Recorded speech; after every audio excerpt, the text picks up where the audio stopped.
Si te dijera que a medianoche, en una estación cualquiera, una sola frase puede ablandar hasta el mármol del orgullo, ¿te quedarías a escuchar?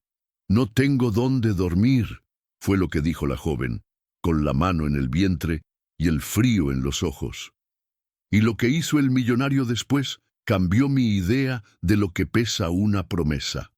Quédate hasta el final, porque esta historia no es limosna ni truco. Es una decisión que corta como navaja y cura como caldo caliente.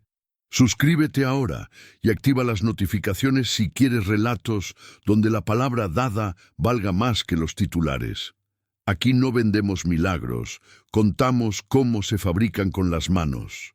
Fue en la medianoche de una estación que podía ser la de Méndez Álvaro o la Central del Norte. Dos ciudades mirándose en el espejo, Madrid y Ciudad de México, compartiendo el mismo cansancio en bancos de plástico azul, vendedores de café aguado y una megafonía con voz cansada que anuncia retrasos como si fueran inevitables. Yo llevaba horas esperando un autobús que no llegaba. Había aprendido a contar el tiempo por los pasos de la gente que se queda, el padre que arrulla a un niño despierto a deshora, la señora que guarda tamales en una canasta que huele a casa, el chico que tararea un villancico desafinado en pleno diciembre, como si la Navidad se sostuviera con el hilo más simple de una melodía. La vi entonces, a la joven, una sombra envuelta en un abrigo barato, el vientre adelantado como un faro, los dedos aferrados a una pulsera de hilo rojo. Ese hilo en mi barrio se lleva contra el mal de ojo. En el suyo quizá lo anudó una abuela con la fe de las posadas, cuando se pide posada cantando y una puerta finalmente se abre para dar cobijo a una reina. Ella no cantó, murmuró, «No tengo dónde dormir». Y el murmullo se clavó en la estación como un clavo que detiene una puerta a punto de cerrarse. La gente oyó, sí, pero siguió con su prisa de no mirar. En España, cuando el frío entra hasta los huesos, la frase de cortesía es «ven a tapar el frío con un caldo». En México, la palabra posada tiene memoria de villancico y peregrinos, pero las buenas palabras, cuando nadie las pronuncia, pesan como deudas olvidadas. Fue entonces cuando lo vi a él. Traje que no presume, zapatos sin barro, un reloj discreto que acusa cuentas viejas, la postura de quien ha aprendido a no pedir permiso en sala alguna. El millonario no sonrió. Se ajustó los guantes como si fuera a tocar un instrumento caro y se acercó con una torpeza desconocida, la de quien no sabe dónde poner las manos cuando el mundo se le sale del guión. La joven no suplicó 2 veces. Se sostuvo con una dignidad que me recordó a mi madre, repitiendo aquello de que a falta de pan, tortillas, a falta de permiso, paso. Él la miró y antes de hablar, buscó su propio reflejo en los cristales oscuros de la ventanilla de un autobús detenido. Yo he visto a hombres ricos comprar silencios con la misma facilidad con la que dejan propinas, pero aquel hombre parecía pelearse con un recuerdo. El primer gesto fue brusco. Sacó la cartera, la volvió a guardar. El segundo fue más lento. Se quitó los guantes, se agachó para estar a su altura y dijo 3 palabras que no suenan a caridad, suenan a reglamento íntimo. «Ven conmigo, pero». Ese pero trazó una frontera. Nadie en la estación respiró más alto. Él explicó como quien desabrocha una herida antigua. «No te ofrezco limosna, te ofrezco techo esta noche y las que hagan falta, comida caliente, médico si lo necesitas. A cambio, una condición, que escuches una historia y que me ayudes a cerrar una cuenta que no se cierra sola». Ella, con la pulsera roja tiritando, preguntó ¿qué cuenta? El millonario tardó en decirlo, una promesa rota, y sacó del bolsillo interior un recibo arrugado. Ese papel fatigado que delata manos que lo han doblado 1000 veces, 2 iniciales en tinta pálida, CH, una fecha que olía a diciembre viejo y un concepto de donativo a madre en tránsito que jamás llegó a destino. A su lado, pegada con cinta transparente, una foto de un piso patera, literas de metal, mantas con dibujos infantiles, un calentador improvisado y un espejo partido en el que se reflejaba una mujer con barriga. No era la joven, era otra, o todas. Nadie en su sano juicio sigue a un desconocido a medianoche, pero hay frases que desatan llaves. Posada, dijo él, como si jugara con la palabra justa en la fecha justa. Posada, repitió con la torpeza de un villancico aprendido tarde, y añadió una verdad que no suele decir un millonario. Yo también me quedé sin cama una noche, hace años, cuando el apellido no me alcanzó para convencer a un portero y dormí en el asiento trasero de un coche con los dedos entumidos. No sonaba a espectáculo, sonaba a vergüenza útil. La vergüenza cuando se usa bien puede ser abrigo. Yo dudé. La estación, sin embargo, decidió por mí. Una pareja de migrantes que comía pan con aceite en un tupper asintió con los ojos.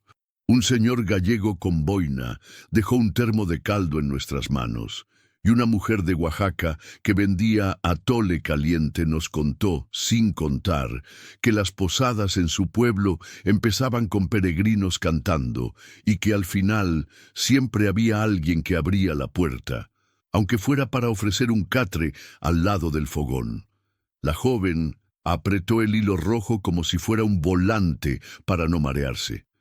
Dijo que sí con la barbilla, esa forma de asentir de quien no suelta la dignidad ni cuando la moneda cae cara. Salimos a la calle como quienes cruzan un umbral antiguo. El chofer que esperaba al millonario, un peruano de paciencia de chofer de madrugada, abrió la puerta con un gesto sin teatro. El coche no era una nave espacial, era un sedán discreto que no llamaba la atención. Dentro, la calefacción estaba puesta. El asiento de atrás tenía una manta doblada y una botella de agua. Pequeñas misericordias. El millonario habló al fin con frases completas, sin ese temblor de antes. «Te llevo a un lugar seguro, cielo». «Sí», dijo Cielo, pero sin apropiarse de ella. «En Madrid lo dicen hasta los tenderos, y en México la palabra corazoncito se usa a veces para que el miedo no muerda». «Te llevo», repitió, y añadió las condiciones como si recitara un catecismo. Ningún video, ningún nombre en redes, ningún favor a cambio que te robe el tiempo. Solo una cosa, que me escuches cuando te cuente por qué esta noche no me deja dormir desde hace años. El edificio quedaba a 15 minutos. Mientras cruzábamos avenidas vacías, la joven miró por la ventana como si la ciudad fuese un mapa desconocido dibujado a mano. Preguntó, con esa suavidad que traen las mujeres que han aprendido a no pedir dos veces, ¿por qué yo? Él apretó los labios. Porque alguien con tus iniciales me miró una vez a los ojos y me dijo, no tengo dónde dormir. Y yo respondí con una transferencia que nunca llegó. Desde entonces, el recibo me arde en el bolsillo como una brasa que no apaga el agua. Ella rozó el papel con cuidado, como si el pasado quemara de verdad. La fecha era de un diciembre, con villancicos y luces, un diciembre donde la caridad es foto y la hospitalidad es mesa. Yo pensé en la costumbre española de extender la sobremesa hasta que los problemas se vuelven conversables, y en la mexicana de llevar café de olla con canela a quien no alcanza a llegar a la mesa. Hay culturas que se tocan por el pan. Esa noche, las dos se tocaron en la guantera de un coche. Llegamos. El portero, ese tipo de muralla humana que decide quién entra y quién no, asomó la cabeza. Tenía ese acento castellano antiguo que suena a llaves colgando del cinto. El millonario no dio explicaciones largas. «Posada», dijo una vez más, y el portero, que tal vez había cantado villancicos de niño, hizo un gesto que parecía un permiso a la infancia. «Pasen». En el ascensor, el silencio fue un paraguas. La joven tocó la pulsera roja como si contara cuentas de rosario. Yo que seguía su sombra, me sorprendí de lo que puede una palabra bien escogida cuando el frío aprieta. El piso no era de revista. Tenía paredes claras, una estantería con libros de contabilidad, una lámpara con luz cálida y en una esquina un sofá amplio con una manta tejida a mano. Sobre la mesa, un tazón con caldo que alguien había dejado preparado. Caldo de hueso, sencillo, el tipo de sopa que en España te ponen para tapar el frío y que en México recuerda a las cocinas de gas con olla grande de domingo. La joven se sentó despacio, buscando equilibrio. El millonario dejó el recibo sobre la mesa, al lado de la foto del piso patera, como quien abre un expediente y al mismo tiempo pone una ofrenda. No presentó currículum ni se vendió como salvador. Dijo su nombre con la voz baja de los que por fin aprendieron a no apoyarse en el apellido. «Tengo un techo y una deuda», empezó. «El orden importa». Su historia salió en capas, como las cebollas que hacen llorar sin malicia. En un diciembre de hace años, su empresa hizo una donación a una fundación que prometía alojamiento temporal para mujeres embarazadas. Él firmó, sonrió para la foto, brindó y creyó que el mundo se había vuelto un poco mejor gracias a su firma. Meses después, una auditora, una mujer con ojos que no se distraen, le mostró facturas espejo, direcciones falsas, depósitos con iniciales que eran biombo, CH, C, a secas, y un concepto que daba risa por no llorar, hospedaje solidario en especie. La foto del piso patera llegó con un correo anónimo. Él guardó el recibo arrugado como penitencia privada, pero nunca hizo lo que debía. Ir a la calle, encontrar a alguien a quien esa transferencia no llegó y abrir la puerta él mismo. Ese nunca fue su pecado. Esa noche decidió pagarlo. No era un intercambio, no era una adopción, era una proposición con palabra dada.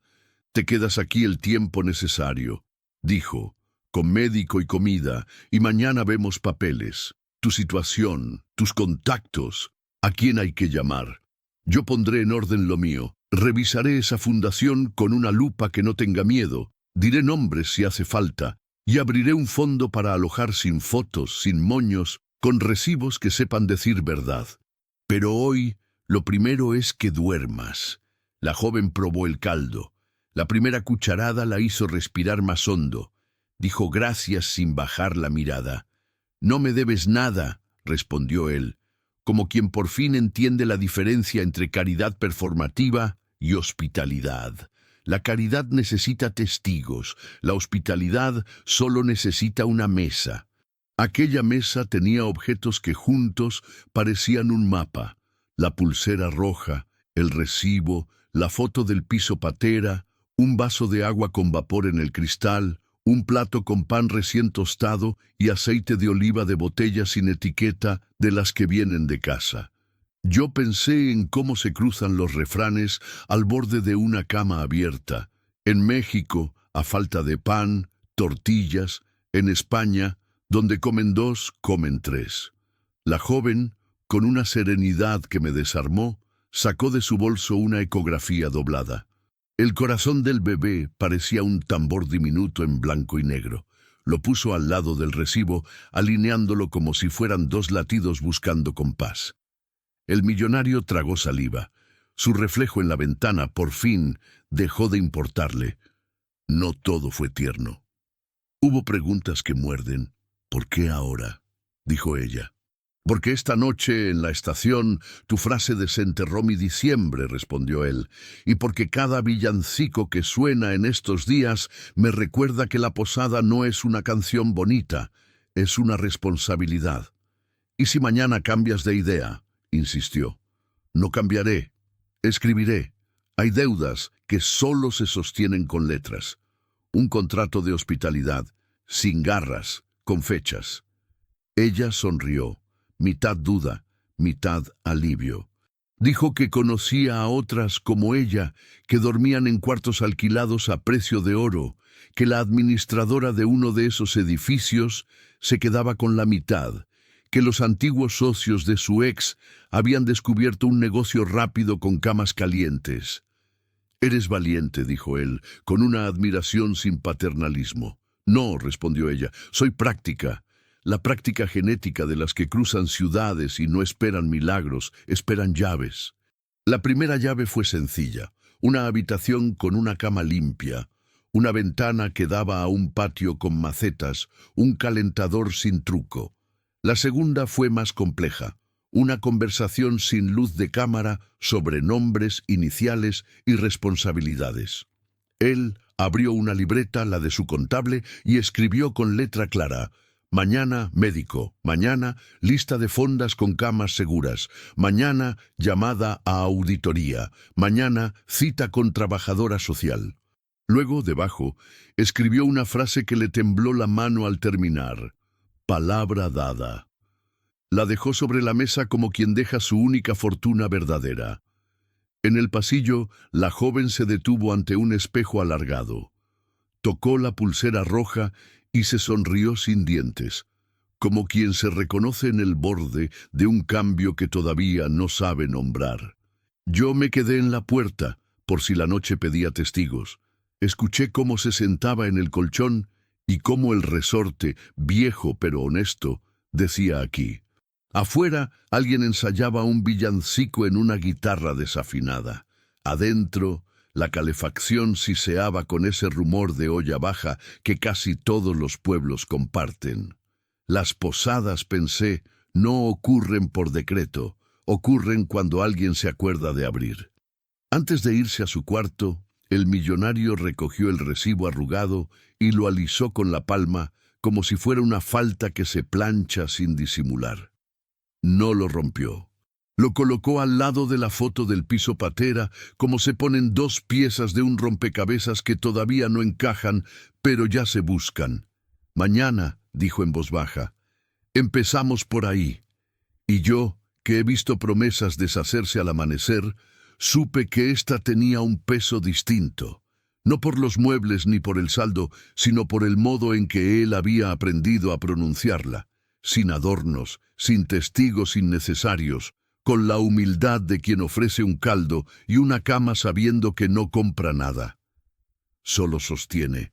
Y sostener, en noches como esta, es la única riqueza que tiene sentido. No dormí enseguida. Me quedé escuchando, por si la joven necesitaba agua o un cuento. En mi cabeza, las dos ciudades seguían cantando villancicos desde lados opuestos del océano. En uno, las luces colgaban de balcones de piedra. En el otro, las piñatas de estrella esperaban en patios con olor a canela. Y en medio, un piso donde una palabra vieja había encontrado un cuerpo nuevo: posada. No se imprimió en camisetas, no se colgó en redes. Se escribió sin tinta en la manta doblada al pie de la cama. «Si te quedas, te explico cómo llegamos hasta aquí», me dije, y cómo esa pulsera roja, ese recibo y esa foto empezaron a mover engranes que estaban dormidos. Pero eso será mañana.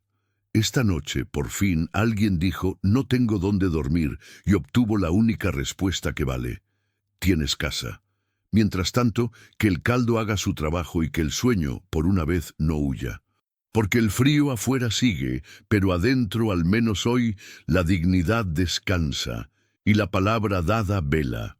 La madrugada tiene un sonido que no se parece a nada: ruedas sobre asfalto mojado, llaves que dudan, portones que respiran antes de abrir. El chofer peruano llegó con puntualidad de panadero. Traía una chamarra gruesa, una mirada que sabe esperar y un radio pequeño colgado del retrovisor que soltaba, de cuando en cuando, un huaino bajito, como si la música pidiera permiso para acompañar sin estorbar. Subió el volumen apenas cuando nos vio salir con la joven.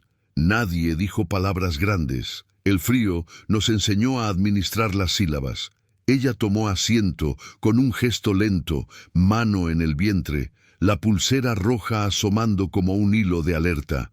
Él preguntó: «¿Todo bien?», con esa entonación que, en Lima, cabe entre dos respiraciones. «Todo bien», respondió el millonario, y sonó a ensayo. La estación quedó atrás como una fotografía que no tiene fecha. Cruzamos avenidas que a esa hora solo conocen a los que trabajan de noche. Barrenderos, policías con sueño, repartidores que porfían contra el viento. El chofer contó, casi sin querer, que en esta ciudad las horas no se parecen entre sí, que a las 3 las mujeres que no tienen cama buscan sillas de plástico o iglesias con puertas entreabiertas, que a veces una posada de barrio aguanta una noche más si alguien lleva pan. Pan, repitió, y yo pensé en el refrán que borda 2 culturas con la misma aguja. A falta de pan, tortillas; a falta de permiso, paso. Cuando frenamos frente al edificio, el reloj del tablero decía 03:17. El millonario miró el reloj de pulsera como quien busca un número que le devuelva un orden. No lo encontró. Nos bajamos con el sigilo que tienen las cosas que no quieren hacerse espectáculo. El portero castellano nos esperó del otro lado del vidrio, con un radio de los viejos, una manta sobre las piernas y una cortesía de otra época. «Buenas noches», dijo, y ese buenas tenía una lija suave, como de madera cuidada con aceite. Llamó al millonario por su nombre de pila, lo cual en su boca sonó a jerarquía antigua y complicidad medida. «Trae visita», observó sin juicio. Él asintió y presentó a la joven con un nombre y un silencio que hicieron de puente. El portero, que había sido guardia en edificios de la Castellana cuando el hoy era otro, accionó códigos que se marcan con una combinación de fuerza y paciencia. Las puertas del ascensor respiraron hondo antes de abrir. Cuando subimos, él se quedó mirándonos con una pregunta en los ojos. «¿Están listos para abrir algo más que puertas?» No lo dijo. Su oficio es custodiar secretos sin tragárselos. En el tercer piso nos esperaba la vecina oaxaqueña, una mujer de manos pequeñas y risa que suena a anís. Traía una jarra de chocolate espeso, la espuma bailando como si acabara de aprender a hablar. «Soy Dominga», dijo, y ofreció una taza que la joven sostuvo con las 2 manos, como si calentarse fuera por fin una prioridad. Dominga entendió todo sin que nadie le hiciera un resumen. Hay quienes leen documentos. Ella leía cansancio, postura, respiración. La sentó en un sillón bajo, buscó una cobija de lana con grecas y la arropó como una abuela que recuerda villancicos de posadas. «Aquí se canta para abrir puertas», dijo, y yo sentí que aquel piso, con su parquet cansado y sus marcos de madera, estaba a punto de aprender un nuevo uso de la palabra hogar. El millonario se movía por su casa con cuidado de invitado. Abrió un armario, sacó sábanas limpias, encendió un calentador que llevaba tiempo sin que nadie lo necesitara. El chofer peruano dejó una bolsa con pan y fruta en la cocina. Escribió un número en un papel y lo pegó con cinta cerca del teléfono fijo. «Por si acaso, llámenme a cualquier hora». En su voz, el por si acaso no era un adorno. Era un acuerdo de madrugada. Dominga, con la naturalidad de quien ya ayudó otras veces, dijo que al amanecer podía acompañar a la joven a un consultorio donde no preguntan de más. Hablaba con ese respeto que une a ciudades lejos. No siempre hay cama, pero siempre hay alguien que sabe a quién llamar. La primera grieta apareció cuando el millonario revisó un cajón buscando un cargador. Entre cables y facturas, encontró una carpeta gris etiquetada con un bolígrafo apurado, «Cuaderno de alquileres 2010». Podría haberlo devuelto a su escondite. No lo hizo. Lo puso sobre la mesa, respiró como quien entiende que hay objetos que piden abrirse, y lo abrió. Las primeras páginas eran recibos de alquiler normales, contratos con nombres completos, depósitos en banco. Las siguientes mutaban el tono, siglas en lugar de apellidos, pagos en efectivo sin RFC, afianzamiento por terceros, glosas de mantenimiento que no correspondían a nada que un fontanero reconociera. Aparecía un código repetido que en la práctica hacía de biombo. C.H. Dominga frunció el ceño. Eso, dijo, suena a las casas de paso que anuncian una cosa y hacen otra. La joven apretó la pulsera roja, como si la cuerda pudiera sujetar lo que todavía no se caía pero ya se tambaleaba. El viejo Nokia apareció por accidente cuando abrimos otro cajón buscando pilas. Nadie lo había encendido en años. El chofer, que había reparado radios en su juventud, lo conectó a un cargador universal que sacó de su mochila como un mago saca una carta. La pantalla tardó, pero obedeció. Había audios de WhatsApp, archivados con fechas que iban y venían, como si alguien los hubiese reordenado a propósito. Voces con acentos mezclados, nombres a medias, instrucciones de entrega. La mujer dice que llega a la 1. Prepárale el colchón del fondo. No le pidan identificación, es recomendada.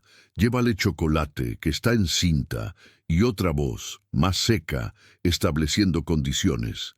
Si pregunta por la fundación, dile que hay lista de espera. Si insiste, di que la trabajadora social no está. El millonario no apartó la vista de la pantalla. Dominga soltó un suspiro que no era sorpresa, era confirmación. El panadero gallego llegó a las 6 con el primer pan del día.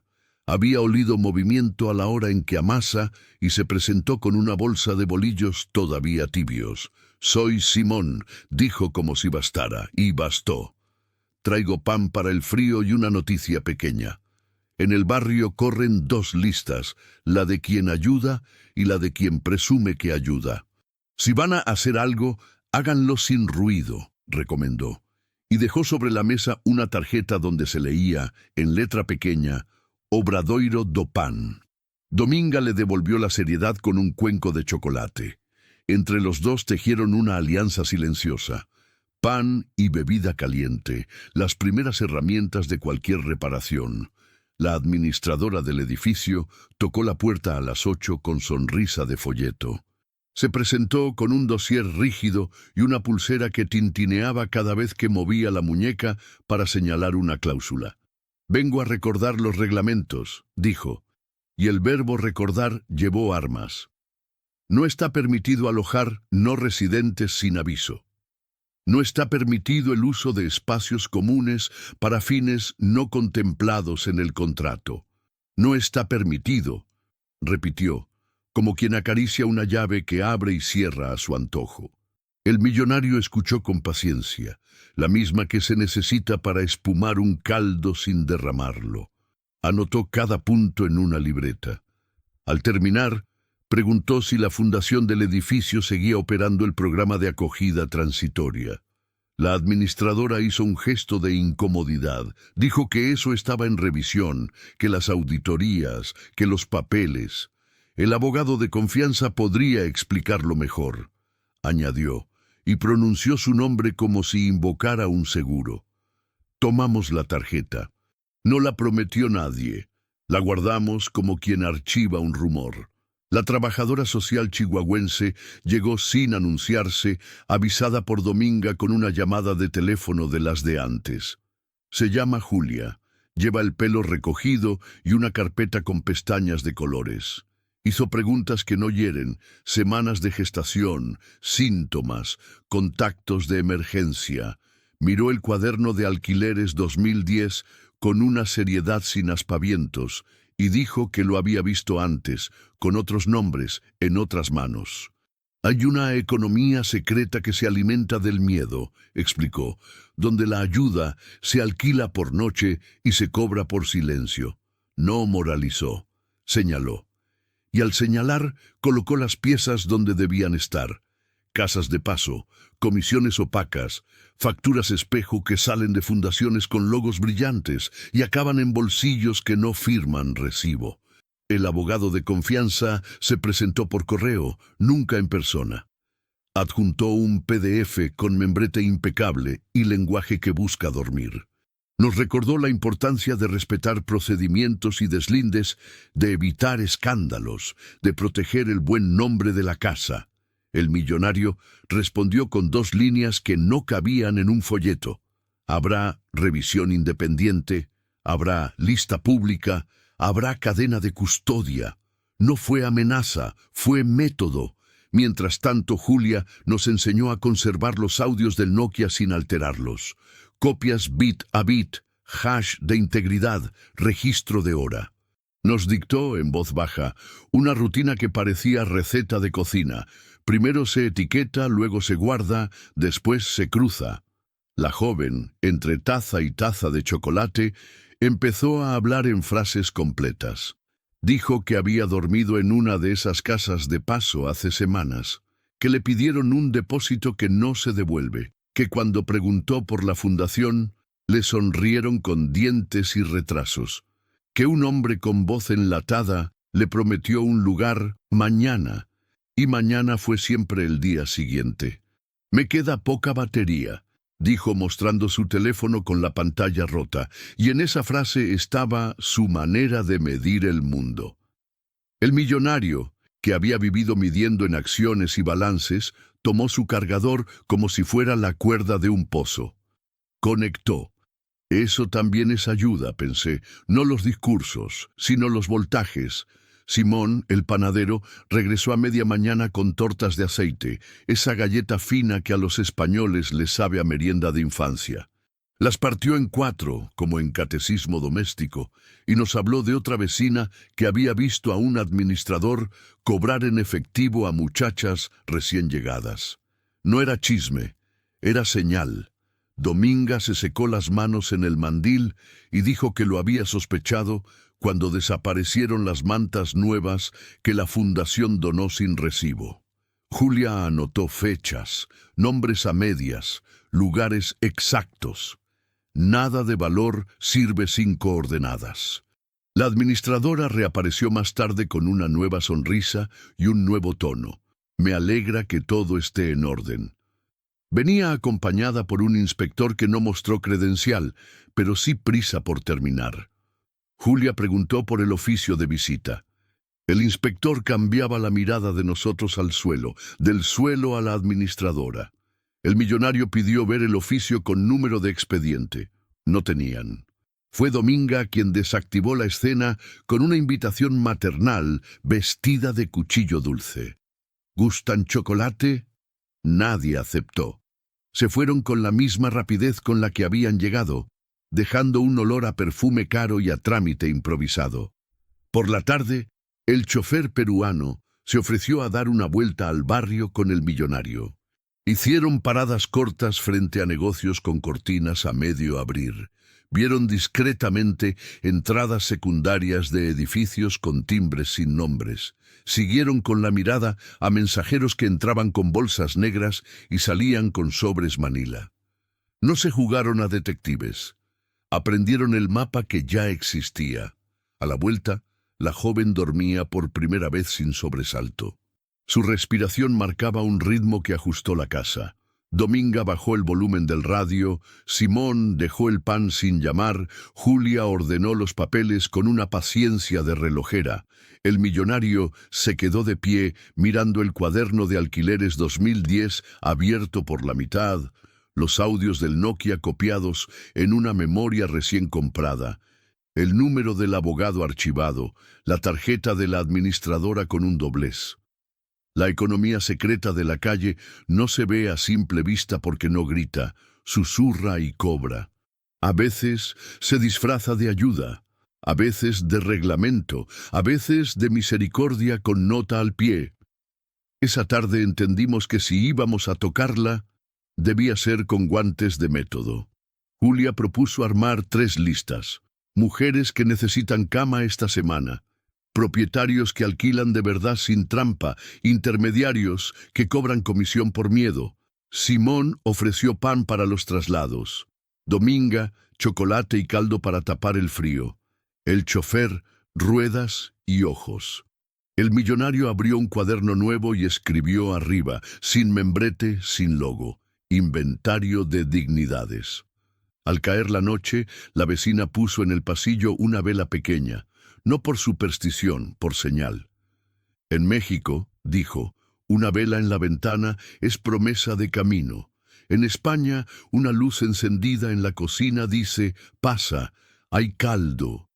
Yo pensé en los villancicos de las posadas, en esa obstinación de pedir posada hasta que una puerta, por fin, se rinde. Aquí no íbamos a cantar, íbamos a registrar, porque la caridad performativa dura lo que dura la foto. La hospitalidad con palabra dada impone tareas que no salen en Instagram. Recibos cruzados, copias de seguridad, nombres completos, llamadas hechas con la voz en su sitio. Antes de dormir, el millonario colocó el cuaderno de alquileres 2010 junto al Nokia en una caja de archivo. No los escondió. Les dio un lugar visible, como se deja la olla que mañana seguirá cociendo. Pasó la mano por la tapa con una mezcla de vergüenza y resolución.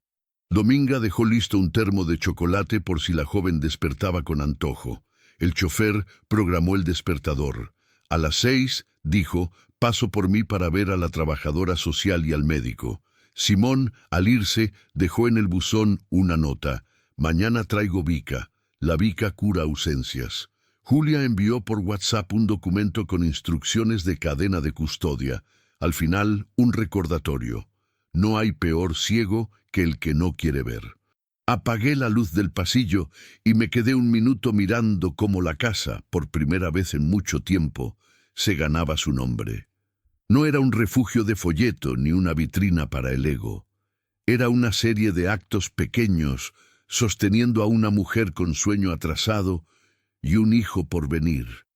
Madrugada, pan, chocolate, listas, audios, preguntas claras, puertas que se abren y otras que habrá que forzar con papeles y paciencia.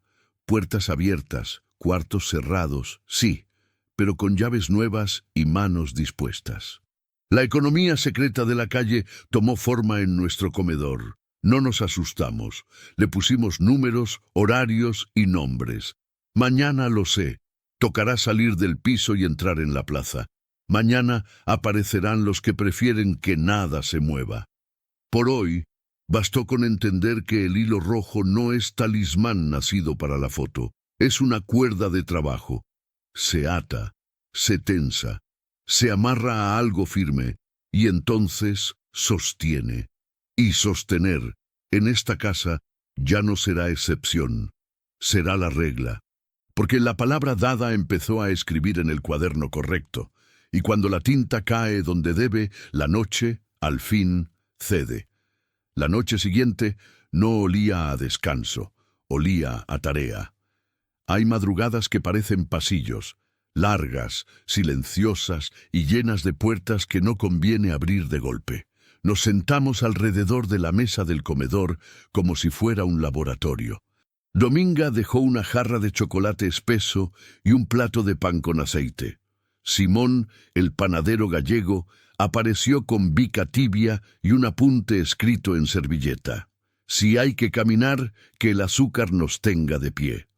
El chofer peruano estacionó discreto. Se quedó leyendo en el portal, atento al ruido de sirenas. El millonario puso sobre la mesa el Nokia viejo, el cuaderno de alquileres 2010 y una libreta en blanco con el título recién trazado, Inventario de dignidades. Yo conecté una grabadora portátil a un ordenador que parecía demasiado moderno para el cacharro de teclas gastadas. Los audios de WhatsApp del Nokia, uno por uno, como quien descorcha botellas con paciencia. Miguel, el técnico de sonido que nos mandó instrucciones desde la radio del barrio, decía en su mensaje, duplicad todo, poned nombre de archivo y minutaje, guardad en 2 pendrives que no duerman juntos. Hicimos caso. Carpeta 1. Audios Nokia 2010-2013. Carpeta 2. Alquileres, pisos 2010, cuaderno. Carpeta 3. Depósitos, Fundación CH. Con cada pista poníamos etiquetas sobrias. Audio 2011, June 14-21-33. En la pantalla, las ondas de audio parecían mapas de una costa irregular. Comenzamos por los mensajes cortos, los que casi suenan inocentes.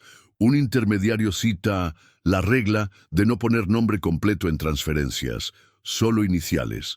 CH, repite, para el donante. CH. Funcionaba como biombo, como pared portátil. Tú crees que ves, y sin embargo solo miras una sábana tendida. Dominga leyó en voz alta páginas del cuaderno de alquileres 2010. Entradas con tinta azul, cifras redondas, salidas en efectivo anotadas con abreviaturas que sonaban a disculpa. Cuarto 3B, pago adelantado, beca prenatal DH asignada en 2 tandas. Buscamos la segunda tanda. No aparece. Ni sello, ni firma, ni recibo. La promesa de beca prenatal, DH, era una línea que se desvanecía sin hacer ruido. El millonario se tomó la frente con una mano, como si el pasado le pesara más que el presente. No juró, no se justificó. Preguntó, ¿quién es DH? Dominga miró a la joven. La joven bajó la vista a su pulsera roja y respiró con una calma prestada por los años de las mujeres que no se rompen fácil. Antes de que la respuesta llegara, el móvil del millonario vibró con un mensaje breve y tosco. Cautelar en puerta. Mejor no mover nada. Consejo de confianza. Lo leyó Marta, la abogada, recién llegada con su libreta de tapas duras. Cautelar fantasma, tradujo sin drama. Aviso intimidatorio sin juez de por medio. Se usan para congelar antes de que el hielo exista. Y añadió con esa firmeza que suena a granito, aquí no hay nada que esconder, hay cosas que preservar. Se saca copia, se inventaría, se sella y se sigue. En el pasillo, el portero castellano se asomó a decir que una patrulla rondaba la esquina con demasiada insistencia para ser casual. El chofer peruano chasqueó la lengua, prendió la radio y se quedó atento al canal que usan para hablar entre coches patrulla. Lo suyo no era chismería, era cuidado. Digitalizamos los audios en silencio. En uno, una administradora de edificio acuerda ajustes por la presencia de chicas con barriga que no dan imagen. En otro, un gestor de la fundación sugiere pasar gastos de limpieza como becas de alojamiento para cuadrar narrativas. Cada vez que aparecía CH en el asunto de un depósito, en la misma semana salía efectivo a través de una etiquetita de hospitalidad. Hospitalidad de papel, caridad que brilla en boletines y se evapora en los colchones de las casas de paso. Anoté flechas, puse colores. Amarillo para depósitos con iniciales, rojo para salidas en efectivo, verde para contratos con nombre propio.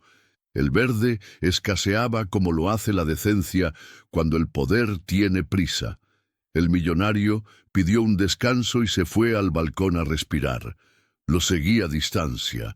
En la barandilla colgaban luces navideñas que habían quedado del año pasado, pequeñas como luciérnagas. Dijo sin mirarme, en mi casa colgábamos una estampa de la Virgen de Guadalupe en la cocina. Mi madre la limpiaba con un trapito y decía que una promesa no se anuncia, se cumple. Se quedó callado. Luego suspiró. La última promesa verdadera que hice fue en Galicia, cuando intenté el camino unos días y no llegué a Finisterre. Me di la vuelta. Me perdí solo y le dije al mundo que era por trabajo. En España, el camino te enseña que no vale atajo. En México, la Virgen te mira y entiende si vas despacio, pero no si mientes. Hoy no quiero mentir. Volvió a entrar con los ojos decididos y asintió. Sigamos. La joven, que hasta entonces se había mantenido prudente, pidió la palabra. Su voz no era frágil, era una cuerda tensa. Dijo que DH no era una desconocida. DH era el nombre y el apellido de una camarera de hace años, de esas que aprenden a cargar 2 bandejas y a callar 3 humillaciones. DH, dijo, fue mi madre. La sala se apretó un poco, como si el aire hubiera escuchado un golpe sin sonido. El millonario cerró los ojos un segundo y sostuvo la mirada de la joven al abrirlos. Seguimos, dijo, sin dramatismo. Seguimos. La joven explicó. Mi madre recibió la primera tanda de esa beca prenatal. Con eso pagó un cuarto de paso y unas consultas. La segunda no llegó nunca. El intermediario desapareció y el que daba el dinero no supo. A mi madre le enseñaron a no molestar. A mí me enseñó a no olvidar. Y añadió, clavando un clavo donde hacía falta: el apellido del donante no lo voy a decir yo. No por miedo, por método. Que lo diga el papel. Abrimos entonces un lote de documentos que Simón, el panadero, había encontrado pegados con cinta detrás de una caja de harinas en el sótano. Fotocopias de facturas espejo. Mismo número, 2 conceptos. Uno hablaba de kits de bienvenida para embarazadas, el otro del alquiler de un piso turístico por noche. La administradora del edificio había firmado como testigo en uno de ellos. Llamamos a Marta. Sacó guantes, inventarió, numeró, fotografió, selló. La cadena de custodia no es romanticismo, es puente entre la indignación y el tribunal. Sin eso, todo se vuelve ruido. Con eso, la verdad aguanta los golpes. La amenaza se volvió cuerpo cuando un golpe seco sonó en la escalera de incendios. Dominga apagó la hornilla de inmediato. El portero subió con una linterna, viejo hábito de quien sabe cómo espantan los ruidos que no quieren nombre. Encontró la huella de una bota y un paquete de folios metido en una bolsa de supermercado. Adentro, un contrato apócrifo, alojamiento temporal para personal de limpieza. Fechas que no cuajaban, firmas copiadas. Como plantarle a alguien una pistola de juguete pintada de negro para que parezca real. Marta ordenó: bolsa sellada, hora exacta, testigos, registro en voz alta. Nadie corrió. El miedo sirve si prende la lámpara, dijo Dominga en voz queda, y volvió a poner el chocolate en la mesa como si la rutina le recordara al pánico que aquí manda el método. Seguimos con los audios. En uno de 2012, una voz que todos reconocimos, el abogado de confianza, recomendaba mantener las siglas para evitar sensibilidades. CH como biombo, otra vez. Y ese biombo, ya lo sabíamos, escondía a un hombre concreto. El millonario tomó la palabra, midiendo cada frase. Yo di dinero con iniciales, convencido de que así protegía a las personas.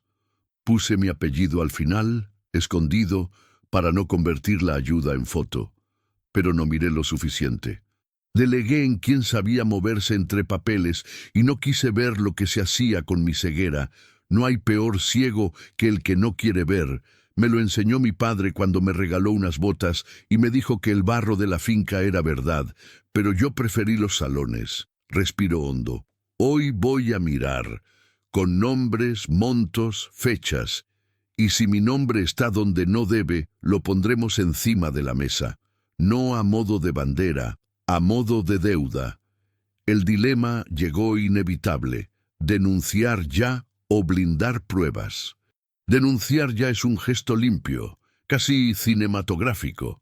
Blindar pruebas es trabajo de hormiga, sin aplausos. Dominga inclinó la cabeza.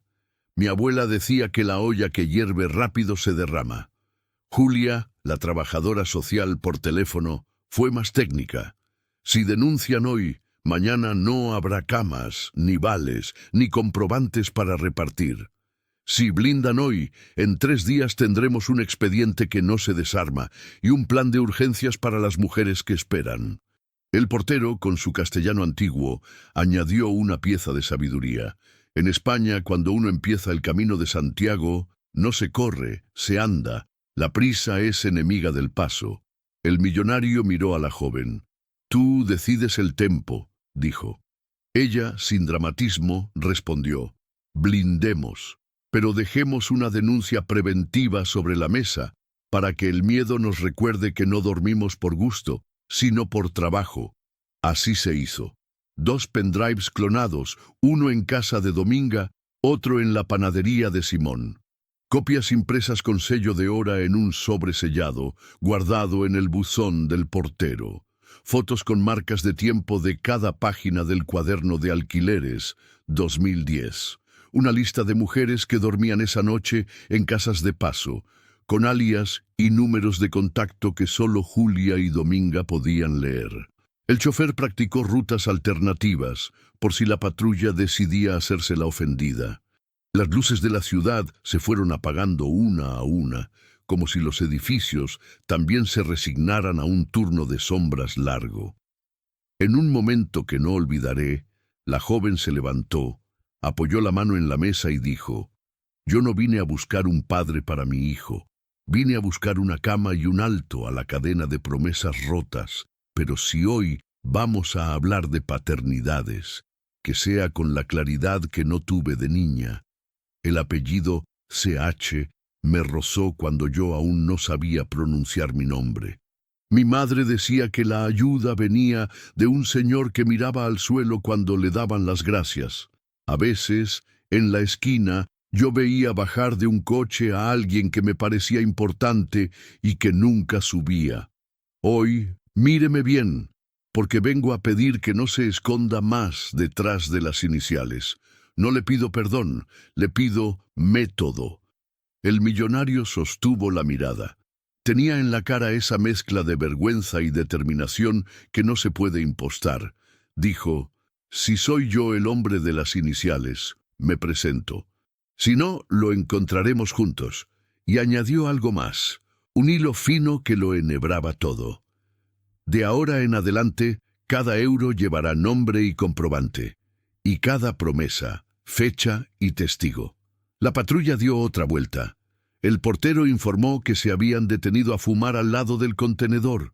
Nada heroico pasó. Eso a veces es lo mejor que puede pasar. Nosotros seguimos. Leímos los depósitos a CH. Cruzamos fechas con los audios y las anotaciones del cuaderno. Aparecieron patrones que no gritan, pero convencen. Los donativos entraban los lunes y las salidas en efectivo coincidían con los días de más llegada de migrantes a las casas de paso. La beca DH brillaba por ausencia justo cuando más falta hacía. Pusimos un asterisco grande al margen. Deuda. A las 5:30, Marta extendió una hoja con la palabra predenuncia. Quedó firmada por el millonario, por Dominga, por el portero y por mí como testigo. Adjuntamos una lista de archivos con su hash, lugares de resguardo y responsables. «No es drama, es procedimiento», dijo ella. En la cocina, el chocolate se había ido espesando otra vez. Simón cortó la bica en porciones iguales, como se corta lo que se comparte desde antes de tener hambre. La joven tomó un trozo y lo olió como se huele una casa que todavía no es tuya, pero te recibe. Antes de cerrar la sesión de sombras, el millonario colocó la estampa de la Virgen de Guadalupe en la repisa de la cocina, sin discurso, y al lado dejó una vieira de madera que le habían dado cuando no llegó a Finisterre. 2 promesas. Una que pide paciencia, otra que exige paso. Las juntó con una frase escrita en la tapa del cuaderno: «No hay peor ciego que el que no quiere ver». Luego miró a la joven: «Hoy vi». Ella respondió: «Entonces camine». Y todos entendimos que el siguiente tramo del camino no sería en solitario ni a la luz del sol. Sería como esa madrugada. Audios duplicados, papeles sellados, puertas que crujen, voces bajas que no se quiebran, la sombra de la escalera recordándonos que la amenaza existe y que precisamente por eso hay que ponerle número. El amanecer nos encontró con los ojos cansados y la casa en orden. No denunciamos a gritos, blindamos a conciencia. La patrulla se fue como si nunca hubiese estado. El portero bostezó con elegancia. Dominga guardó el chocolate para el mediodía. Simón prometió regresar con pan nuevo y una lista de distribuidores que no juegan a las facturas espejo. Julia envió un mensaje final: «Hoy, camas, mañana, plaza». Y la joven, al pasar por el espejo del pasillo, tocó su pulsera roja, miró el cuaderno y dijo algo tan simple que casi duele: Mi hijo no va a heredar iniciales, va a heredar palabra. El millonario asintió. No prometió, escribió. Y escribir esa madrugada fue el acto más valiente que tuvimos a mano, porque la tinta no abriga, pero ordena, y el orden, cuando se vuelve hábito, termina venciendo a la sombra que se cree dueña de la escalera. Amaneció con una claridad rara, como si el sol hubiera pedido prudencia antes de entrar. En el patio del edificio, donde antes solo se colgaban sábanas y se regaban macetas, levantamos una plaza, 2 cuerdas de lado a lado, una sábana blanca haciendo de pantalla, sillas desparejadas, un cable largo desde la cocina hasta el patio, y la mesa de Dominga convertida en mesa de actas. No hubo tarima, hubo piso compartido. El portero castellano preparó un listado de vecinos con letra redonda. Simón, el panadero gallego, llegó con empanadas y una bica que partió en cuadrados perfectos. Julia, la trabajadora social chihuahuense, puso una carpeta gruesa y un sello de correos reciclado. La joven embarazada se sentó a un lado cerca de la pared más tibia. Su pulsera roja parecía un faro de bolsillo en medio del trajín. La sábana ondeó con viento tímido. Yo conecté el proyector. No era cine, pero el silencio se parecía al de antes de una película que te cambia el paso. No hubo himnos ni consignas. Hubo método. La abogada Marta, que habla sin adornos y que podría dar clase tanto en una facultad de Derecho madrileña como en una secundaria de Oaxaca, abrió la asamblea con una frase que vale para ambos lados del océano. El que nada debe, nada teme. Explicó que íbamos a proyectar una cronología simple: fechas, entradas, salidas, nombres completos cuando los hubiera, iniciales cuando aún fueran biombo, sin adjetivos. En la sábana apareció 2010, creación de la Sociedad Inmobiliaria Pantalla. 2011, contratos de casa de paso con cláusulas ambiguas. 2012 y 2013, depósitos etiquetados como donativos a CH. Mismo día, salidas en efectivo para intermediarios sin RFC ni NIF. 2010-2013. Beca prenatal DH. Registrada en papel sin ejecución bancaria. También proyectamos fragmentos de los audios rescatados del Nokia. Una voz que dice: no pongas nombres, iniciales bastan. Otra que sugiere ponlo como expiación. No hacía falta subrayar nada.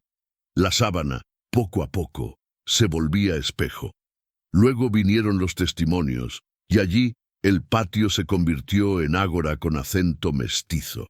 Habló una vecina de Veracruz que dormía con 3 compañeras en una casa de paso y pagaba doble si llegaba tarde. Habló un joven de Vallecas que reparó calderas en los cuartos protegidos y veía cómo el dinero cambiaba de manos sin recibo. Habló el chofer peruano, tranquilo, para explicar las rutas nocturnas y los puntos donde la policía mira para otro lado si ve a una embarazada con bolsa de plástico en la mano. Dominga, con voz de comadre y maestra, narró cómo funcionaba la lista no oficial de camas. Alguien llamaba, alguien apuntaba, alguien cobraba por seguridad, y alguien más se quedaba con la parte gruesa por comisión. No hubo insultos. Hubo nombres, horas, direcciones, cuántos días, cuánto dinero, quién fue testigo. En la mesa, Julia iba marcando con pluma azul y verde, para no perder los cruces. Cuando la verdad empieza a caminar, aparece la zancadilla. A media mañana, un empleado de administración, camisa demasiado almidonada, nervios de debut, irrumpió con una carpeta de plástico transparente. Dijo, con voz ensayada, que había encontrado pruebas de fraude contra la abogada y contra mí. Recibos recién impresos, supuestamente firmados a nuestro nombre, con tinta fresca que aún olía a impresora, y un contrato apócrifo que nos presentaba como arrendadoras de un cuarto inexistente. Hubo un murmullo que quiso hacerse ola. Yo no hablé. Marta, con la calma que da haber visto muchos trucos baratos, levantó una mano y dijo: «La cadena de custodia se abre aquí y ahora». Lo dijo como quien anuncia que el agua hierve. Marcó la hora exacta en voz alta. Pidió al empleado su nombre completo, su identificación, quién le entregó la carpeta, dónde la halló, quién lo acompañó en el recorrido desde el supuesto hallazgo hasta el patio. 2 vecinos se ofrecieron como testigos. El portero anotó los antecedentes. No había registro de entrada de esa carpeta en la conserjería. Dominga trajo guantes de cocina. Marta sacó unos de látex, se los puso delante de todos y sonrió con ironía suave. Siempre quise que mi cocina sirviera para algo más que flanes. La abogada numeró cada hoja, describió cada marca de impresora, fotografió portadas y reversos, selló con el sello reciclado, rubricó, leyó en voz alta la descripción del contenido. Luego anunció que esos documentos quedaban precintados y a resguardo de la asamblea, no de una oficina. El empleado, pálido, pidió agua. Se la dimos. La plaza no humilla, verifica. Entonces ocurrió lo inesperado. El administrador de rentas, hombre de corbata desajustada y ojeras viejas, dio 2 pasos al frente, levantó la mano como alumno cansado y dijo: «Fui yo quien imprimió esos papeles. Nadie se movió». Él respiró hondo y explicó que el abogado, de confianza, lo había presionado con un mensaje: o balanceas la narrativa o la auditoría te pisa. Aceptó que había recibido sobres por años a cambio de mantener listas redundantes y de firmar contratos con fechas alteradas. Dijo que no quería irse como ladrón silencioso. Prefirió quedarse como testigo con vergüenza. Marta le pidió que leyera en voz alta su declaración, con nombres, sumas y el detalle de los flujos hacia CH y FH, y otra sigla que apareció entre líneas. El administrador leyó. Se le quebró la voz cuando mencionó a DH y el folio inexistente. Julia tomó nota con letra grande. Simón, desde el fondo, murmuró en gallego: «A verdade pesa, pero sostén». El patio, por un segundo, pareció una iglesia laica. El abogado de confianza no vino. Mandó un correo de 2 líneas invocando cautelares y daños reputacionales. Marta lo proyectó en la sábana y lo dejó colgado, triste como un paraguas roto. La gente no abucheó, solo se oyó un «ajá» seco de una señora de Aluche. El millonario, que hasta entonces había escuchado con manos quietas, pidió la palabra con un gesto que no necesitó gritar. Se levantó, miró la sábana y luego al suelo. Dijo que no iba a defender lo indefendible, que durante años permitió el biombo de las iniciales, que miró para otro lado cuando la sociedad inmobiliaria Pantalla daba soluciones rápidas, que aceptó la coartada del donativo para cubrir alquileres injustos con una glosa bonita llamada expiación. Admitió que la beca prenatal de H se prometió en un despacho suyo y que él no verificó su cumplimiento.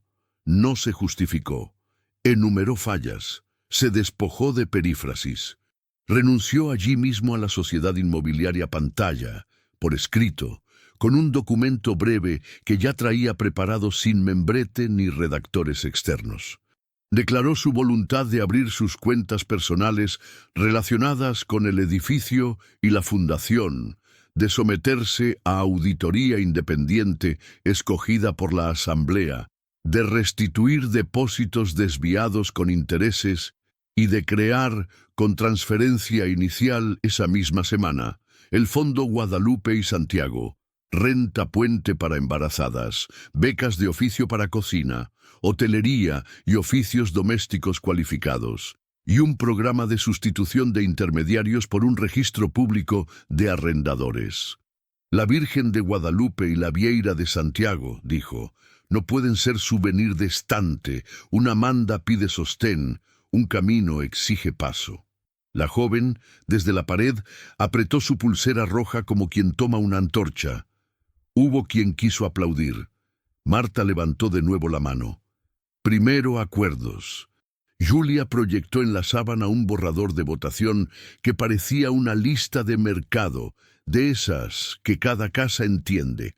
1. Auditoría externa con plazo de 90 días y publicación de informe en tablón y web comunitaria. 2. Restitución inmediata de depósitos a afectadas, comenzando por quienes acrediten mayor antigüedad, con cronograma y recibos nominativos. 3.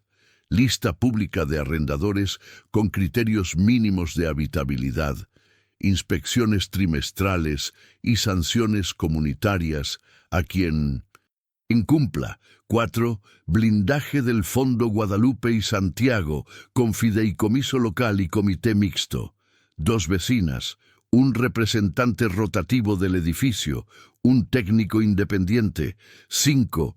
Cadena de custodia para todo documento que aparezca a partir de hoy, con protocolo de guantes, numeración, fotografías y doble resguardo. 6. Renuncia y reemplazo inmediato del abogado de confianza por un equipo sugerido por la Asamblea y contratado solo después de publicar honorarios y conflicto de intereses. 7.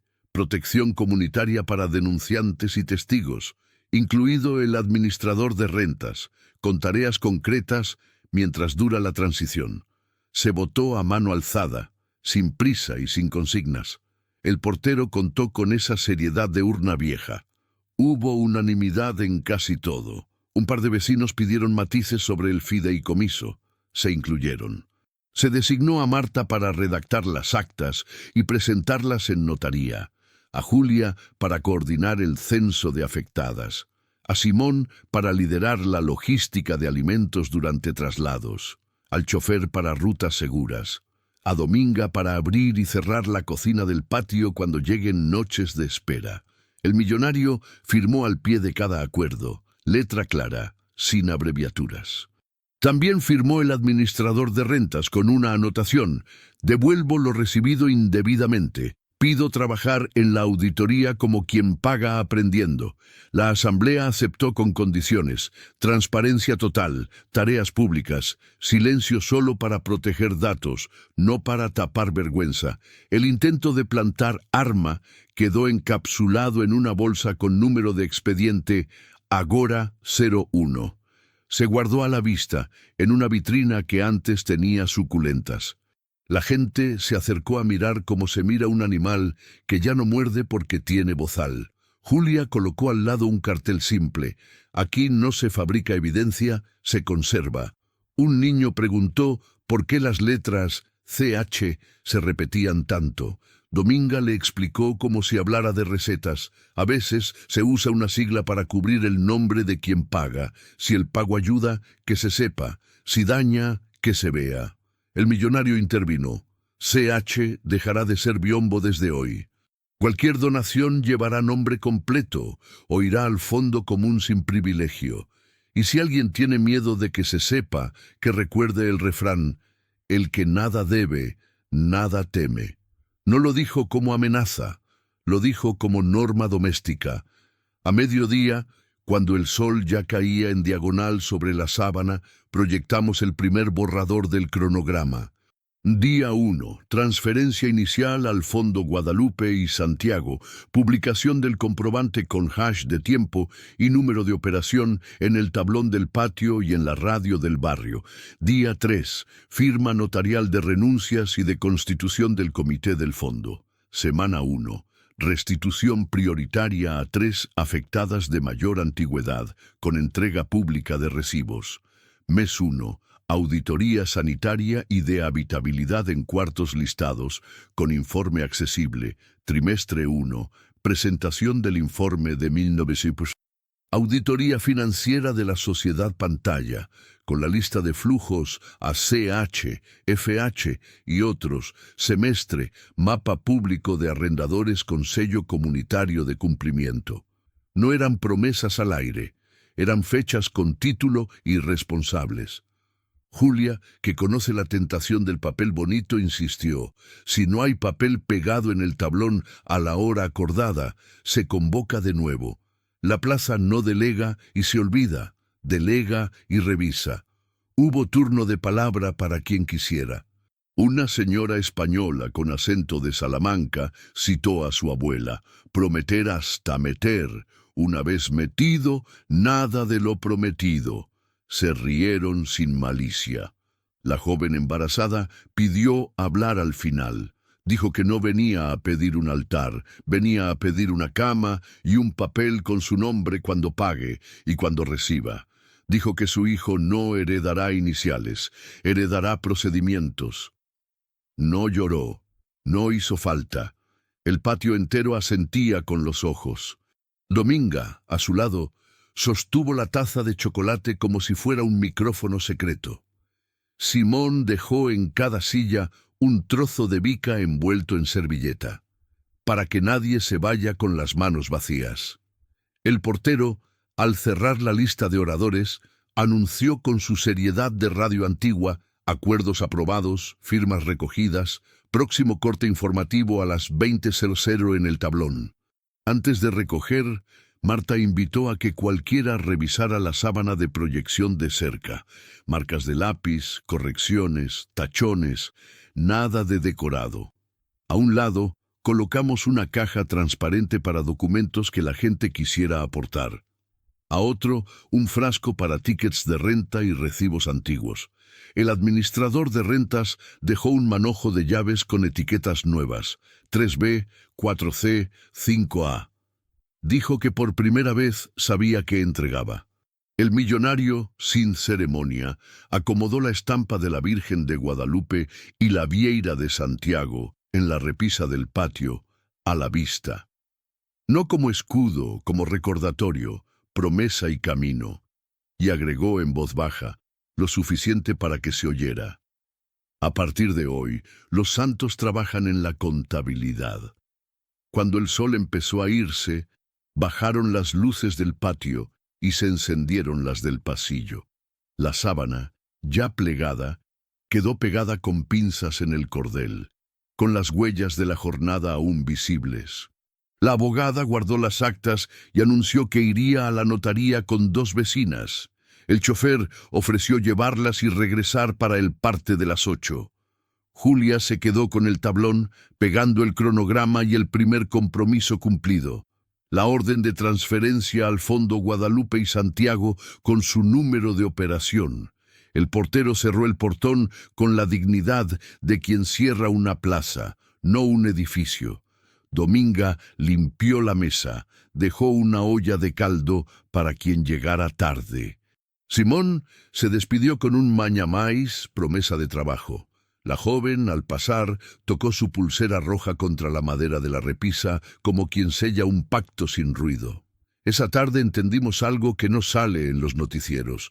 Cuando una casa se vuelve ágora, el lujo cambia de nombre. No se mide en lámparas ni en mármol, se mide en firmas legibles, en recibos completos, en listas que cualquiera puede leer sin pedir permiso. Se mide en el coraje tranquilo de un millonario que decide hablar cuando podría esconderse, y en el rigor de una comunidad que acepta su oferta sin regalarle absoluciones.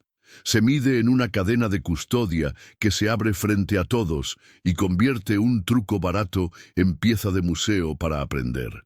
Se mide sobre todo en una frase que deja de ser presunción para ser aviso: el que nada debe, nada teme. Aquí ya nadie teme a la plaza. Lo único que asusta a partir de ahora es fallarle al papel pegado en el tablón, y para eso nos nombramos responsables, porque la palabra dada, desde hoy, tiene patio, acta y banco, y un nombre doble que no admite atajos: Guadalupe y Santiago, promesa y camino, juntos. A la mañana siguiente la casa ya no amaneció con preguntas, sino con verbos: firmar, transferir, sellar, colgar, llamar. El patio seguía oliendo a bica y caldo, pero ahora tenía una gravedad distinta, la del papel que se convierte en hecho.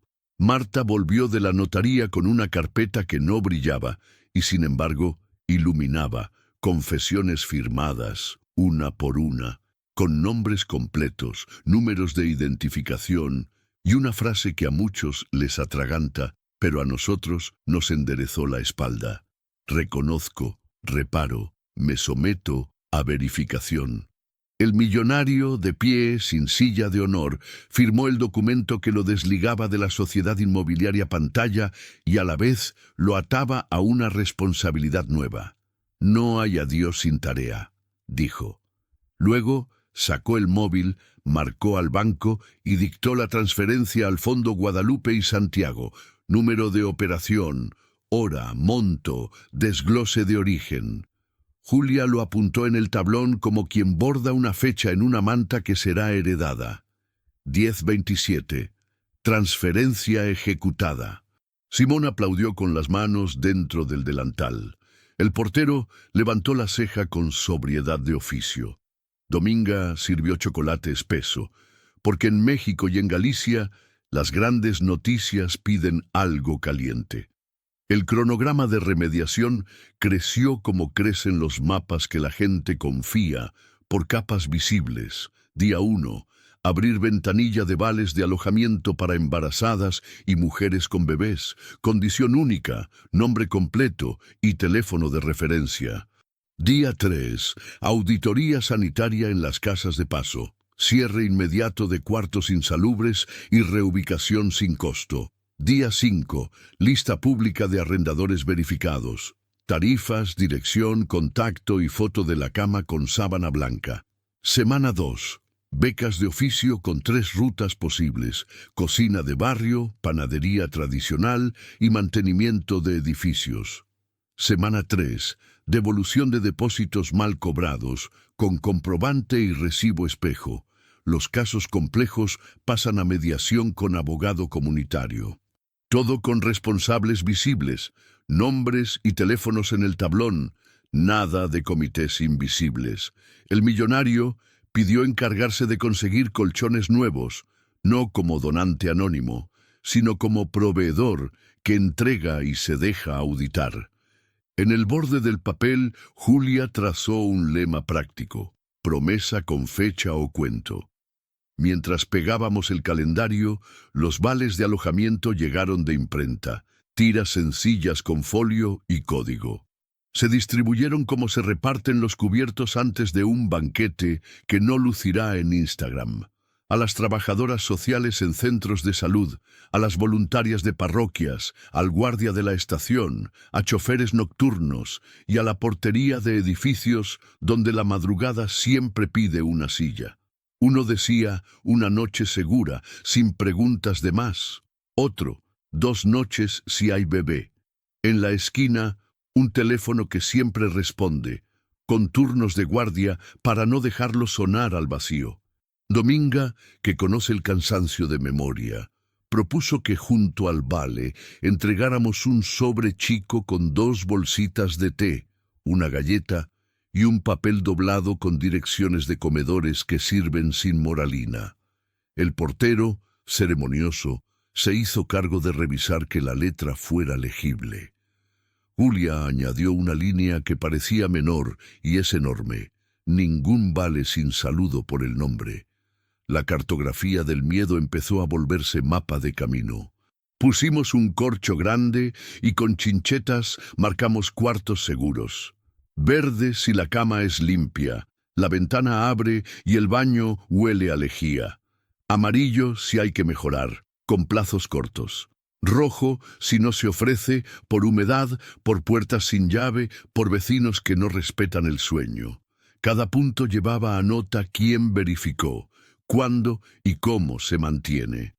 A la semana, el mapa ya no era una colección de manchas, era un dibujo de la ciudad mirando hacia sí misma. Los arrendadores que jugaban limpio aparecieron con nombre y número. Los que no, tuvieron la única consecuencia democrática que asusta de verdad: su ausencia del mapa. Quien cumplía, ganaba confianza. Quien no, se quedaba con su silencio. La biblioteca de barrio nació en el cuarto que antes guardaba cajas de mudanzas. No había madera fina ni lámparas caras.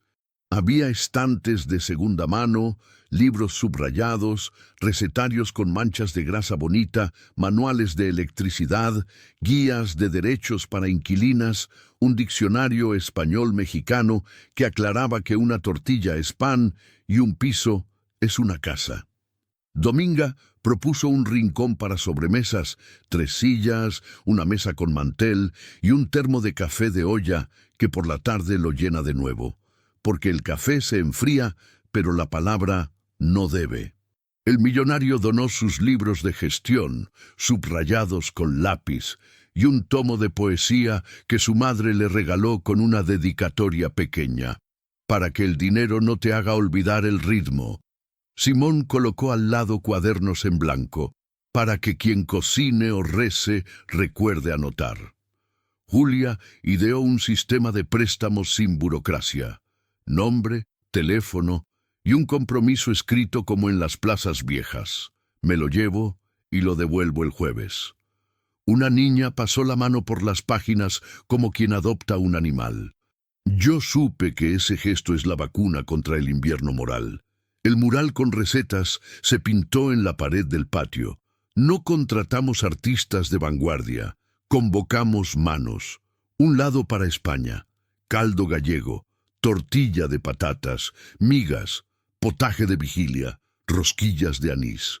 Otro para México, pozole, atole, tamales, mole, caldo tlalpeño. Cada receta llevaba un nombre de quien la heredó y una línea de donde se aprendió. Cocina de abuela en Iztapalapa, bar de León, un martes de lluvia, comedor de escuela en Chihuahua, casa de pescadores en Cedeira. El mural tenía errores que no corregimos, porque la memoria no es exacta y eso también enseña. En el centro, una frase con tiza gruesa. Si te sobra, anota un puñado más. Si te falta, pide con tu nombre. Todo el mundo entendía esa economía. La radio comunitaria llegó con un micrófono que parecía haber sobrevivido 5 ferias. Miguel, el técnico, abrió un horario fijo, boletines a las 8, a las 14 y a las 20, sin moralinas, con datos, transferencias recibidas, vales entregados, auditorías realizadas, casas bloqueadas, camas nuevas abiertas, entrevistas cortas a vecinas que cuentan sin llorar y a arrendadores que aceptan ajustes sin ofenderse. Un día sonó un bolero de los Panchos, otro, palmas discretas por bulerías. La mezcla no era capricho, era cicatriz. Cuando un bolero y un flamenco se rozan, el compás enseña que la pena se ordena y la alegría no presume. El millonario pidió leer una vez por semana el estado del fondo. Lo hizo con voz de contable arrepentido, que ha aprendido a no esconder cifras detrás de adjetivos. Dijo en antena números exactos, destino de cada euro, saldo final y próxima meta. La confianza, entendimos, no es un intangible. Se deposita con fechas y se retira con recibos. Los depósitos mal cobrados volvieron por donde salieron, pero esta vez con papel. Se imprimieron comprobantes con QR, se anotó quién recibió, se ofreció un café para acompañar una disculpa que no se teatralizó. Algunos devolvieron en efectivo y se quedaron a escuchar el boletín. Otros pidieron plan de pagos. Nadie se persiguió. Sí se puso una línea clara. Quien no devuelva ni explique no entra a la lista pública. El administrador de rentas que había cooperado se hizo cargo de llamar, uno por uno, a los arrendadores grises. Lo hacía sin dedos acusadores, con la firmeza de quien sabe que el anonimato se terminó. A los que se enderezaron, Dominga les llevó una rebanada de pastel de elote como quien entrega un diploma que se come. A los que no, el portero les enseñó con una elegancia antigua el hueco que dejan los nombres borrados. Las becas de oficio tomaron forma un miércoles, con olor a masa y a serrín. 3 mesas grandes, cocina, panadería y mantenimiento. En la mesa de cocina, la primera lección fue filetear una cebolla sin llorar por los motivos equivocados. En la de panadería, Simón enseñó que la bica no se apura. como no se apura una disculpa. En la de mantenimiento, un vecino jubilado de Ferrol explicó cómo cambiar una resistencia de calentador sin electrocutarse ni mentir en la factura. Cada beca llevaba tutoría, práctica y una condición que parecía pequeña y era enorme. Al terminar, enseñar a otra. El fondo pagaba materiales, transporte y un pequeño estipendio, con recibo. La joven, ya con barriga alta y paso más seguro, eligió cocina. Se le daba el punto del caldo como si hubiera nacido con termómetro en la mano. Cuando probó el que preparó después de 2 horas, dijo una frase que me guardé como receta para días duros. Sabe a casa prometida. La memoria viva no quedó en eslogans, se volvió rutina. Los informes colgados en el tablón tenían fecha, firmas, anexos. Si faltaba un documento, al día siguiente aparecía. Si alguien dudaba, traía su duda por escrito, y esa duda se colgaba también. Los jueves por la tarde, biblioteca abierta, sobremesa larga. Un día se leyó a Chabela y a Machado en la misma ronda. Otro, se discutió cuánto cuesta la electricidad en agosto y cómo ahorrar sin pasar frío. El millonario no opinaba más que los demás. Tomaba turno, pedía la palabra, devolvía libros a tiempo. La primera vez que llegó tarde, Dominga lo miró como mira una maestra a un alumno que se cree excepción. Él pidió disculpas, dejó la llave de un colchón nuevo y repuso con media hora de limpieza del patio. La honra se entrena así, no con discursos, con horarios, y sin embargo, lo más difícil no vino con los sellos ni con los mapas, vino en voz baja, una noche de lluvia tenue. La joven se sentó en la mesa de la biblioteca con un cuaderno nuevo. Yo estaba a su lado, afilando lápices con paciencia de barbero. Ella escribió el nombre que quería para su hijo. Lo dijo en alto para escucharlo por primera vez. Después miró al millonario y habló sin sangre en la garganta. Mi madre me enseñó que la herencia no es un apellido, es la manera en que uno cumple. Yo no quiero que mi hijo herede miedo a tocar puertas. Quiero que herede una casa donde su nombre no sea inicial. Él asintió, los ojos cansados, el gesto despojado de adornos. No prometió mundos, prometió estar los jueves a las 6, escuchar informes, hacer transferencias a tiempo y devolver libros sin doblar páginas. A veces, la paternidad no es biología, es contabilidad moral. Cierro esta historia donde empezó a enderezarse, en la cocina, con pan con aceite y café de olla. Pan de Galicia, aceite que no arde, café con canela que abriga pulmones como si fueran de barro. En medio, el murmullo de un bolero que se encuentra con unas palmas de compás flamenco. La cicatriz canta bajito. Dolió, pero cerró limpio. Yo pienso en mi madre y en mi hija, en las veces que una me dijo honra antes que oro, y la otra me obliga a no olvidar que la honra se demuestra con acciones que no necesitan foto. Pienso en los refranes que cruzan el océano como quien cruza una plaza. El que nada debe, nada teme. A falta de pan, tortillas, a falta de permiso, paso, despacio que tengo prisa. Pienso en la frase que se volvió moneda de uso corriente en este patio, la palabra dada como única fortuna verdadera. No paga la renta por sí sola, pero abre puertas, convoca manos y firma transferencias. El precio de decir basta con la voz baja no es de una sola vez, es una cuota que se renueva. Se paga con horas de biblioteca, con auditorías que incomodan, con vales entregados sin preguntas impertinentes, con croquis pegados en el tablón, con abuelas enseñando a remendar, con hombres aprendiendo a escuchar sin saltarse turnos, con niños que colocan chinchetas verdes en un mapa de camas que antes era un mapa de sombras. Se cobra con algo que no tiene cajón, la espalda recta, la mesa compartida, el calor del caldo cuando afuera hiela. La certeza de que si tocas la puerta a medianoche, alguien contesta por tu nombre. El millonario sigue viniendo los jueves. no para sacarse fotos, sino para sostener el cuaderno mientras alguien más firma. Cuando la joven le presentó a su hijo, no hubo discursos. Hubo silencio respetuoso, olor a café y una rebanada de bica. Él dijo: «Bienvenido, aquí no heredamos iniciales, heredamos procedimientos». Ella respondió: «Y canciones, y las hubo, un bolero bajito, unas palmas discretas, cicatriz y compás». Y yo, que vi de cerca cómo se cambian los hábitos, dejé mi taza sobre la mesa y pensé que por fin el oro volvió a su sitio. Metal frío en el borde de una cocina tibia. La honra, en cambio, se sienta a la mesa, pasa el pan y pregunta: ¿quién falta por llegar? Porque mientras falte alguien, este patio seguirá abierto. Y la palabra dada, como toda música que cura, seguirá sonando, con voz baja, con precisión, con futuro.